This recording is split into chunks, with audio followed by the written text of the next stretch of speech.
बेरमो क्षेत्र से निर्दलीय प्रत्याशी तीर्थनाथ आकाश ने मंगलवार को अपना मैनिफेस्टो जारी किया है। इस दौरान प्रेस कॉन्फ्रेंस आयोजित कर अपना घोषणा पत्र जनता के सामने रखा, जिसमें कुल 52 घोषणाएं जनता के लिए किया गया है। घोषणा पत्र में मुख्य रूप से 3 वर्ष के अंदर शिक्षा और स्वास्थ्य को महत्वपूर्ण बताते हुए एक इंजीनियरिंग कॉलेज एवं एक नर्सिंग कॉलेज ESI अस्पताल स्थापना को मुख्य रूप से घोषणा पत्र में लिया गया। वहीं स्थानीय 10 छात्र छात्राओं को स्नातकोत्तर तक की मुफ्त पढ़ाई की व्यवस्था एवं विधायक सैलरी का 90% बेरमो विधानसभा राहत कोष में जमा किया। इन विकास कार्यों को अगर वो 3 वर्षों के अंदर नहीं कर पाते हैं तो उन पर राज्य का कोई भी निवासी कोर्ट जाकर कार्रवाई कर सकता है।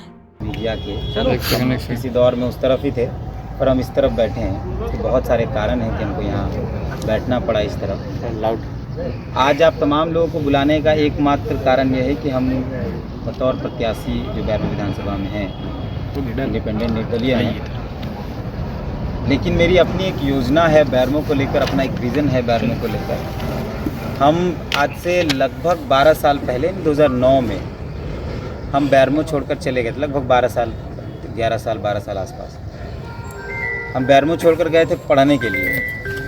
मेरे परिवार के लोगों ने मुझे रांची भेजा इंटर के बाद पढ़ने के लिए, और हम जब 12 साल बाद वापस आ रहे हैं अपने बेरमो में तो कुछ भी हमको परिवर्तन दिखाई नहीं पड़ा। सब कुछ वैसे का वैसे ही है। एक KB कॉलेज, एक BDA कॉलेज भी उस वक्त था और अभी भी वही है। आज भी जरीडी प्रखंड की अगर बात करें, जिस प्रखंड से हम आते हैं, आज भी वहाँ के बच्चों को पढ़ने के लिए, कॉलेज की पढ़ाई करने के लिए 60-70 किलोमीटर दूर जाना पड़ता है। फिर भी उनको बेहतर सुविधाएं नहीं मिल पाती। MA करने की व्यवस्था तो ना के बराबर है यहाँ। तो मैं जब वापस आया अपने क्षेत्र में, अपने लोगों से मिला, तो लोगों ने कहा कि बेरमो के परिवर्तन की यात्रा शुरू करनी चाहिए और इस चुनाव को हम एज ए यात्रा ही लेते हैं। ये चुनाव मेरे लिए सिर्फ चुनाव नहीं है, बाकायदा बेरमो के परिवर्तन की, बेरमो के बदलाव की यह यात्रा है। इसकी शुरुआत मैंने की है जब मैंने नॉमिनेशन फॉर्म डाला था, तो मैंने विचार किया था कि मुझे चुनाव लड़ना चाहिए। उसके बाद इस यात्रा में हम आगे बढ़े हैं और अब हम इस यात्रा के कारण के नज़दीक आए कि क्यों है हम बेरमो में इस यात्रा की शुरुआत करें। ये हमारा घोषणा पत्र है और इस घोषणा पत्र में जो हमने प्रखंड वाइज भी रखा है, अपने वादे किए हैं, लेकिन ओवरऑल जो है, चालू करके हटो ना यार, ओवरऑल जो है वो 26 वादे जो हम पूरे बेरमो के लिए कर रहे हैं। बाकी हर प्रखंड में लगभग 9, 6, 7, 8 प्रखंड वाइज के वादे हैं। और हमारा पहला जो सबसे प्रमुख वादा है वो ये है कि हम शिक्षा के क्षेत्र में सबसे महत्वपूर्ण काम करेंगे। बेरमो को राज्य का सबसे शिक्षित विधानसभा बनाने के लिए हम इस चुनाव में आए हैं, क्योंकि 12 साल पहले जो दंश हम झेले, मेरे परिवार के लोगों ने झेला, मुझे बाहर भेजकर, हम एक बेटा है अपने परिवार का, उसके बाद भी छाती पर पत्थर रखकर परिवार के लोगों ने जो भेजा पढ़ने के लिए, तो सबसे पहले हम शिक्षा पर फोकस किए हैं। और मेरी जो सबसे महत्वपूर्ण योजना है, ये जो सबसे महत्वपूर्ण वादा है, वो ये है कि हर प्रखंड में, बेरमो विधानसभा के अंदर 4 प्रखंड आते हैं, चारों प्रखंड में कम से कम एक डिग्री कॉलेज की हम स्थापना कराएं।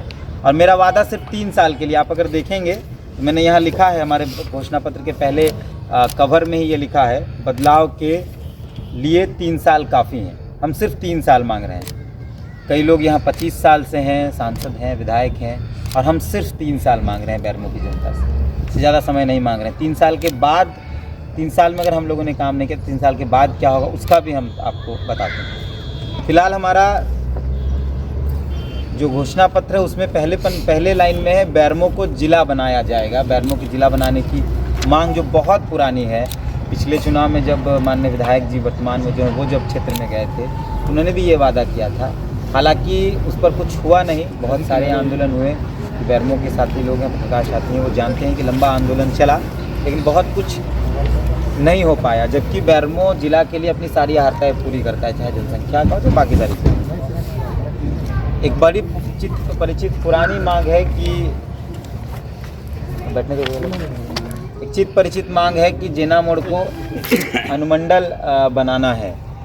जिना मोड़ एक अनुमंडल का डिमांड है जो बहुत पुराना है। हम जिस पंचायत से आते हैं, मेरा पंचायत है तो तांतरी दक्षिण, हम जिस पंचायत से आते हैं उस पंचायत से अनुमंडल जाने के लिए लगभग 45 से 50 किलोमीटर की दूरी तय करनी पड़ती है और बहुत मुश्किल से वहाँ लोग पहुँच पाते हैं। अगर अनुमंडल में कोई काम होता है दिन भर का समय चला जाता है, तो नज़दीक में होगा तो ये पूरे जरीडीह प्रखंड और इस आसपास के जितने लोग हैं सबको उसका एक फ़ायदा होगा।